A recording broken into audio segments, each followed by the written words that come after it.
सुबह का वक्त था। शहर की सड़कें धीरे धीरे जाग रही थीं। कोई ऑफिस के लिए भाग रहा था, कोई बस पकड़ने की जल्दी में था।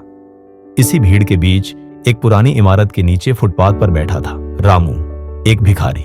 फटे पुराने कपड़े, झुर्रियों से भरा चेहरा, पर आंखों में एक अजीब सी चमक थी, जैसे जिंदगी ने सब कुछ छीन लिया हो, लेकिन उम्मीद अभी बाकी हो।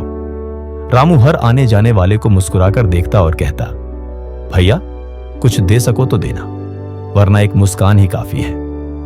लोग आते जाते रहते, कुछ सिक्के फेंक देते, कुछ नजरें फेर लेते, लेकिन रामू की मुस्कान कभी नहीं मिटती थी। उसी सड़क से हर सुबह गुजरता था अमित अग्रवाल, शहर का एक बड़ा बिजनेसमैन। महंगी कार, बड़ी कंपनी, ऊंचा नाम, दुनिया की नजरों में वो बहुत कामयाब था, लेकिन अंदर से अकेला था, थका हुआ था। हर दिन काम, मीटिंग, टारगेट और फिर वही खालीपन।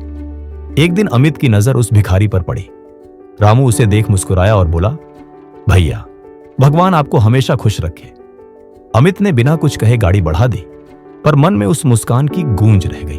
उसने सोचा, अजीब है, जिसके पास कुछ नहीं वो खुश है, और मैं जिसके पास सब कुछ है फिर भी चैन नहीं। अगले दिन अमित ने अपनी कार रोकी, रामू के पास गया और बोला, क्यों भाई, रोज यहां बैठते हो?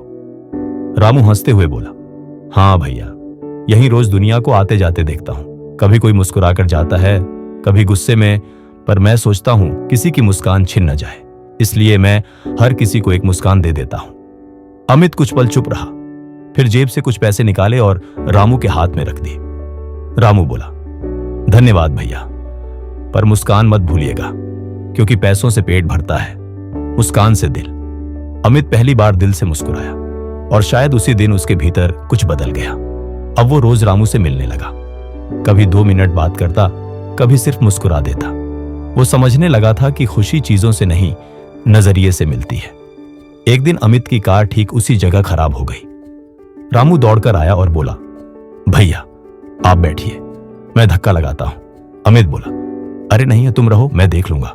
पर रामू ने कहा, भैया मदद करने से मैं छोटा नहीं हो जाऊंगा।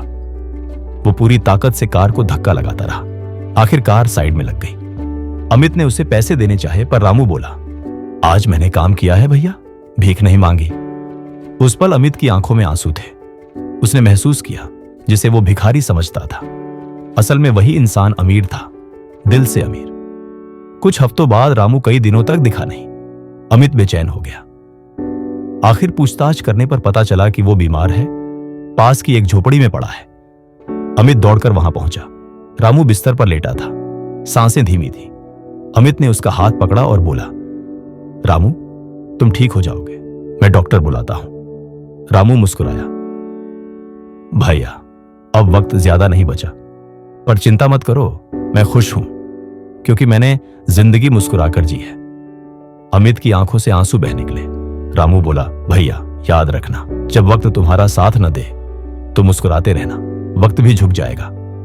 और इतना कहकर उसकी सांसें थम गई। अमित वहीं बैठा रहा, रामू की ठंडी उंगलियां अपने हाथों में लिए। वो समझ गया था, जिंदगी का असली मतलब पैसे नहीं, प्यार, सम्मान और मुस्कान है। कुछ दिनों बाद अमित ने अपनी कंपनी के एक हिस्से से रामू ट्रस्ट की शुरुआत की, जहां भूखों को खाना, गरीबों को काम और हर आने वाले को मुस्कान दी जाती थी। और ट्रस्ट के बाहर एक बोर्ड लगा था, मुस्कुराना मत भूलो, क्योंकि यही सबसे बड़ा दान है। सालों बाद भी अमित जब उस सिग्नल से गुजरता तो उसे लगता जैसे रामू वहीं बैठा हो, अपनी वही मुस्कान लिए हुए। भैया मुस्कुराइए, वक्त आपका साथ देगा। कभी किसी इंसान को छोटा मत समझो, क्योंकि कई बार जिनके पास कुछ नहीं होता वो हमें जिंदगी का सबसे बड़ा सबक दे जाते हैं।